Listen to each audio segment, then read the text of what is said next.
Once again, truth proves stranger than fiction. For weeks, the country listened to the horrifying details of Jeffrey Dahmer's killing spree. But Dahmer may have learned his technique from an earlier killer. Larry Eiler was a drifter who picked up hitchhikers, some of them hustlers looking for a night's pay. What they got instead was a man looking to fulfill his darkest sexual fantasies. Eiler allegedly drove young men to a desolate area and killed them in a bizarre ritual. The story is detailed in the book Freed to Kill by investigative TV reporter Gera-Lind Kolarik, who pieced together 23 murders dating back as far as 1982. One of those victims was Danny McNeve, a 21-year-old hitchhiker who was murdered just outside Indianapolis. Another victim was 28-year-old Ralph Calise, whose body was found in a highway ditch. Kolarik tipped off police that Larry Eiler was their man. She was right. Police picked him up along with a knife and boots stained with Calise's blood. Not enough to convict Larry Eiler, a judge ruled that the evidence was obtained illegally, and Eiler was released free to kill again. His last victim was a male prostitute whose body was discovered behind Eiler's apartment.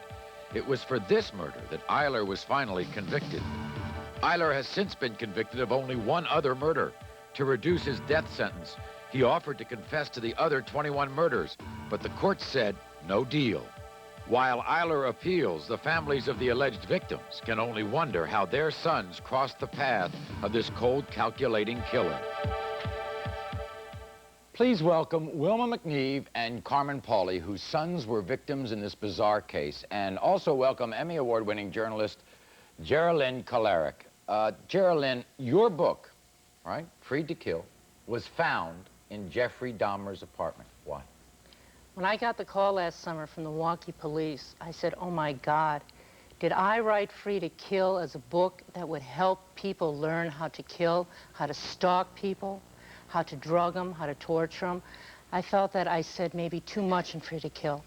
But then I called the police officer back because at first I thought it was a joke. I couldn't believe it because I was aware of the news stories about the druggings and about the tying them up in the apartments. So all the torture, all the sadistic rituals were somewhat similar?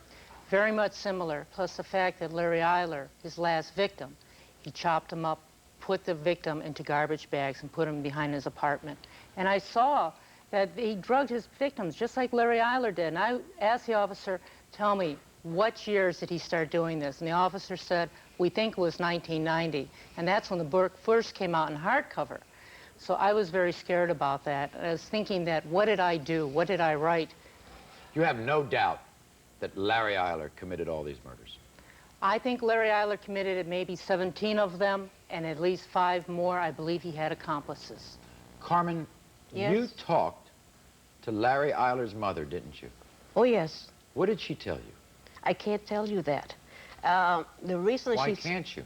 Because we made a pact that I was not to tell the media or anybody else what our conversations were about, and also our letters. Are you convinced that your son was Definitely. Murdered by Larry Eiler? Oh, yes, all by himself. He killed my son.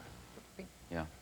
Because the judge ruled that the constitutional rights of Larry Eiler were violated by the police when they searched his pickup truck. They didn't have probable cause to bring him in because he was just a suspect.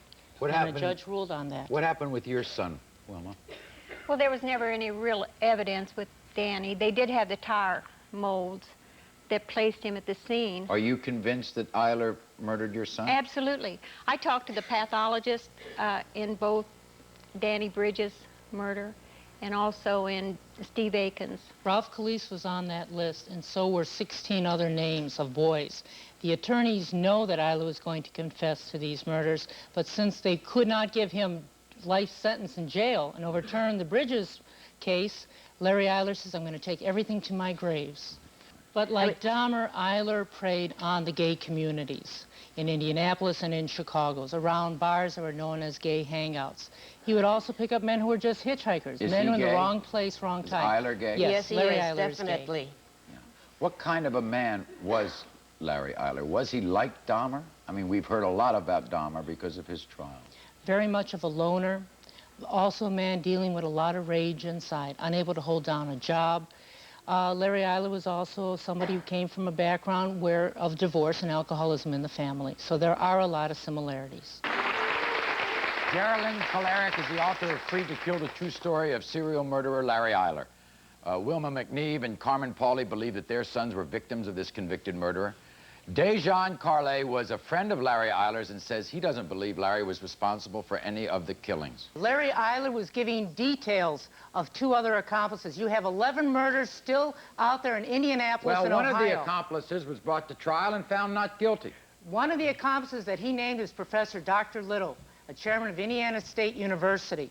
And he was charged with the murder of Stephen Agan. Found Larry innocent. Eiler confessed. He was not innocent. He was found He was not guilty. He's guilty. He wasn't found, he was found not guilty by a jury. If you're not guilty by society, you are innocent. I mean, this guy may be somebody who could be looked at again. I understand that. But as of this day, he is innocent of any wrongdoing like Maury, that. the prosecutor that tried the case never tried a murder case in his life. They need a special prosecutor to help. They never tried a open murder these case in his cases again. life.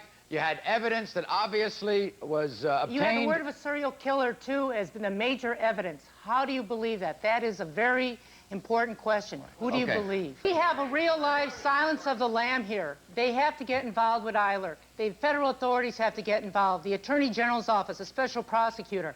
Not only are we going to clear up 17 murders so that the parents, the family members know exactly what happened with their kids, but we have other murders out there occurring. We have a real-life Silence of the Lamb here. I'd like to ask the lady who wrote the book, and you know that he admitted to the murders. I'd like to know, like, did he say how he lured them in or anything? If they say that their sons aren't gay, how did they lure them in if he was going for the gay community? He would not release the other details because the lawyers know what the details are. He wasn't going to give them everything. He's just named the names of all the people, and all the counties already sent letters saying that we'll make deals with him to give him 60-year sentences. Yeah. He would lure the victims by watching them, staking them. He wouldn't lure them in. He would stake out a victim. He would see them. He would stop his pickup truck, offer them beer, offer them a ride, offer them money, whatever. My son was hitchhiking. Okay, over here.